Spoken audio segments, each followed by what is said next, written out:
বাংলা বানান থেকে একটি চমৎকার প্রশ্ন সমাধান করতে চাই। চমৎকার প্রশ্ন এই কারণে বলছি যে এই প্রশ্নটির মধ্যে যতগুলো বানানের শুদ্ধ অশুদ্ধ নির্ণয় করতে বলেছে প্রত্যেকটা বানানই আলাদা আলাদাভাবে পরীক্ষার জন্য গুরুত্বপূর্ণ, এবং বিগত সালের প্রশ্নগুলো দেখলে দেখবেন যে এই প্রত্যেকটা বানান আলাদাভাবে পরীক্ষায় আসে। তো এই গুরুত্বপূর্ণ 4টি বানান একই প্রশ্নের মধ্যে চলে এসেছে। খেয়াল করেন কোন বানানটি শুদ্ধ সেটা আমাদের খুঁজে বের করতে হবে। আমাদের প্রথমেই যে বানানটি আছে সেটা হচ্ছে স্বায়ত্তশাসন। খেয়াল করেন স্বায়ত্তশাসন শব্দটা শুদ্ধ নাকি অশুদ্ধ এটা বুঝতে হলে আমাদের শব্দটাকে ভাঙতে হবে।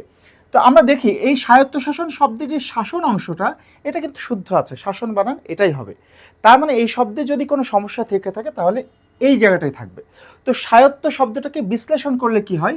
বিশ্লেষণ করলে হয় স্বযুক্ত আয়ত্ত।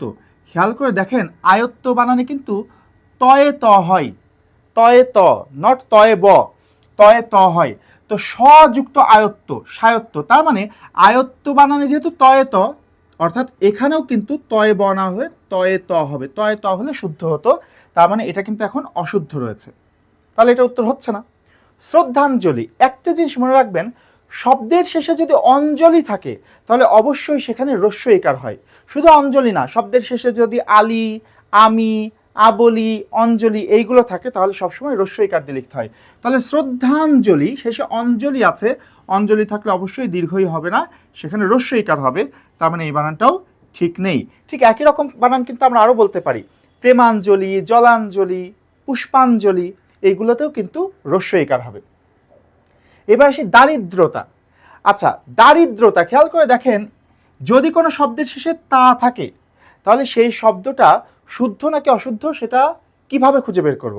এটা খুঁজে বের করার সিস্টেম হচ্ছে, যদি কোনো শব্দের শেষে তা থাকে তাহলে ওই তা বাদ দিয়ে সামনের অংশটা কোন পদ সেটা দেখতে হয়। কারণ মনে রাখবেন কোনো শব্দের শেষে যদি তা থাকে তাহলে ওই তা বাদ দিলে সামনের অংশটা অবশ্যই বিশেষণ হতে হবে। কি হতে হবে? বিশেষণ হতে হবে। বিশেষণ হলে সেটা শুদ্ধ শব্দ হবে। তো আমি ব্যাপারটা একটু আপনাদের বুঝিয়ে দিই। এই দরিদ্রতা বা দারিদ্রতা এই সম্পর্কিত আমাদের 3টি বানান শুদ্ধ। খেয়াল করেন আমাদের মূল শব্দটা হচ্ছে দরিদ্র। এই দরিদ্র কিন্তু একটা বিশেষণ পদ, তাই না? কারণ দরিদ্র মানে কি অবস্থা বোঝাচ্ছে না? লোকটা দরিদ্র, অবস্থা বোঝাচ্ছে, অবস্থা বোঝালে বিশেষণ পদ। এখন এই বিশেষণকে বিশেষ্য বানানো যায় কয়েকটি উপায়, তার মধ্যে 2টি প্রচলিত উপায় হচ্ছে এর সঙ্গে আমরা তা যুক্ত করতে পারি। এই বিশেষণের সঙ্গে আমরা তা যুক্ত করতে পারি, তাহলে কি হয়ে যাবে? দরিদ্রতা।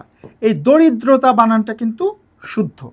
আরেকটি উপায় আছে, সেটা হচ্ছে এই দরিদ্র এটা বিশেষণ, এর সঙ্গে যদি আমরা একটা জ প্রত্যয় যুক্ত করি তাহলে শব্দটা হয়ে যাবে দারিদ্র। দারিদ্র। দেখেন প্রত্যয়ের নিয়মে এখানে একটা আকার এসেছে, আর যেহেতু আমরা জ প্রত্যয় যুক্ত করেছি তাই শেষে একটা জ ফলা এসেছে। তার মানে দরিদ্র সম্পর্কিত 3টি বানান শুদ্ধ। একটা হচ্ছে দরিদ্র, একটা হচ্ছে দরিদ্রতা, আর একটা হচ্ছে দারিদ্র যেটা শেষে জ ফলা আছে। কিন্তু এখানে কি আছে? দারিদ্রতা, তার মানে এই বানানটা অবশ্যই ভুল। দরিদ্র সম্পর্কিত এই 3টা বানান বাদে বাকি সব বানানই কিন্তু ভুল, মনে রাখবেন। তার মানে এখানে অবশ্যই শুদ্ধ বানান কোনটি?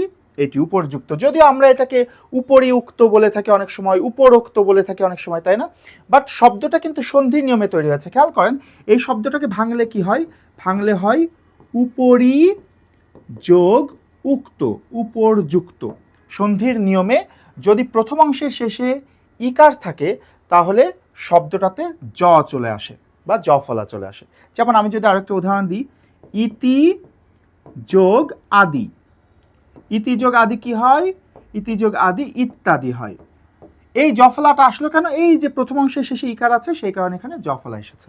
ঠিক আছে, তাহলে আমাদের এই জায়গাটায় যে 4টা বানান আছে 4টা বানানই আমরা কিন্তু শুদ্ধ রূপটা শিখে ফেললাম, এবং এই 4টা বানান শিখতে গিয়ে কিন্তু আমরা 4টা ভিন্ন ভিন্ন নিয়ম এবং টেকনিক শিখেছি, যেগুলো দিয়ে আমাদের আরও অন্তত 40টা 50টা বানান কিন্তু শুদ্ধ হয়ে গেছে।